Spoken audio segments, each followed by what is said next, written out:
Alright guys, so today we're going to be doing something a little bit different here on the channel today. Today we're going to be talking about Pokemon, because I don't know if you guys know this about me or not, but I grew up in the 90s and I was a massive Pokemon fan, especially when it came to the games. I had every single game that you can think of. I had Red, Blue, and Yellow. I had Gold, Silver, Crystal. I had Ruby, Sapphire, Emerald. I had, every single one, pretty much across the board. I will say that probably around either Black 2, White 2, or X and Y, I can't really remember, is kind of when I started to phase out of Pokemon because I was getting older. But now, of course, being in my 30s, I am getting that bit of a nostalgic tick, if you will, right? And I've always wanted to go back and kind of revisit the original Pokemon games, but unfortunately, with a lot of these things being 20, 25 years old, they're really hard to come by, and it also does get massively expensive, right? So why am I even bringing all this up? So the other morning, guys, I was in the shower. That is traditionally when all of my ideas start kind of flowing through my head. I know people get it at different times of day. I know people that get it right before they're trying to get to sleep.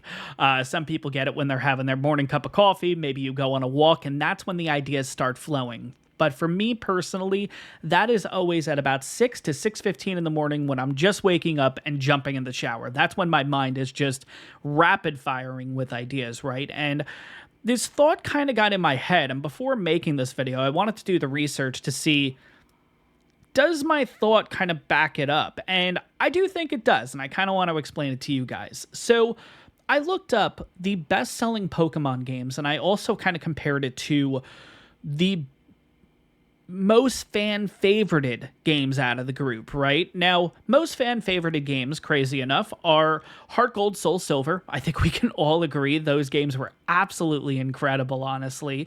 It also looks like Diamond, Pearl, and Platinum are on the list. And then after that is usually Fire Red and Leaf Green. Now, if you guys remember, those are 10 to 15-year-old games at this point. Legend of Arceus is not really talked about. Brilliant Diamond and Wonderful Pearl, whatever the heck they call it. The remakes isn't talked about.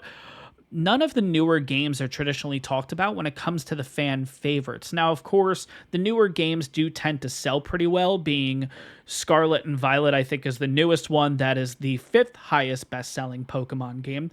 Legends Arceus, I think, was 6th or 7th on the list or something. But funny enough, if you do look through the top most grossed Pokemon games, it's Red, Blue, Yellow. It's Fire Red and Leaf Green. It's not Heart Gold, Soul Silver, which I found interestingly enough. That was only in 12th, which I found that really surprising. But kind of my point was the older games are doing better than the newer games traditionally. And I think if you hear in the Pokemon world, a lot of people will agree the older games were just better compared to the newer ones. And that's just an opinion. There's going to be people out there saying that Scarlet and Violet is like the greatest game ever.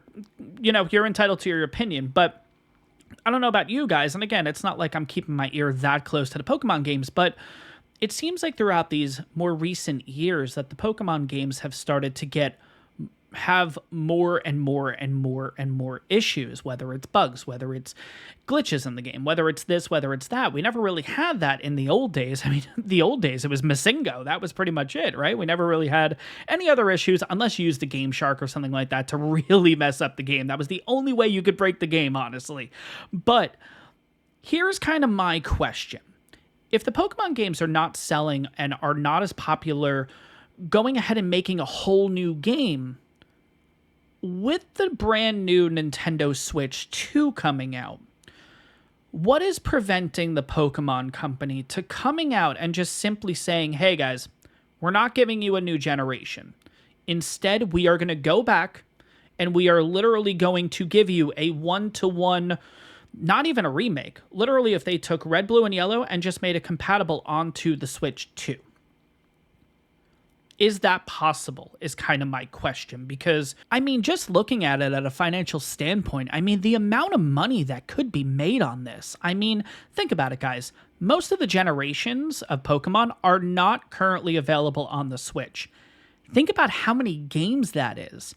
you can sell these games individually, right? Like you can sell red, blue, and yellow individually for, let's just say, I don't know, $25 each. So if you wanted to buy all 3 games, it would be $75, right? And maybe they do a package deal with it where it's like you can get red, blue, and yellow instead of paying $75 individually.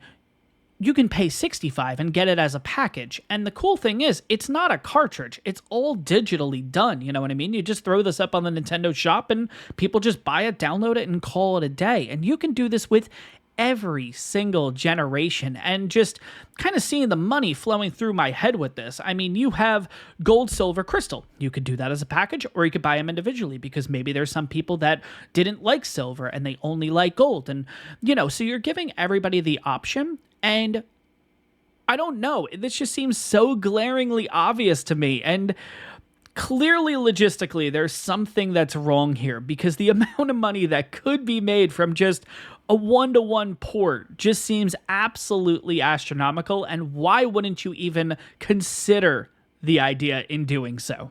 Last point I want to make here with this too, I know there's a lot of people right now in the Nintendo community that are really, really upset with the Switch 2 pricing, right?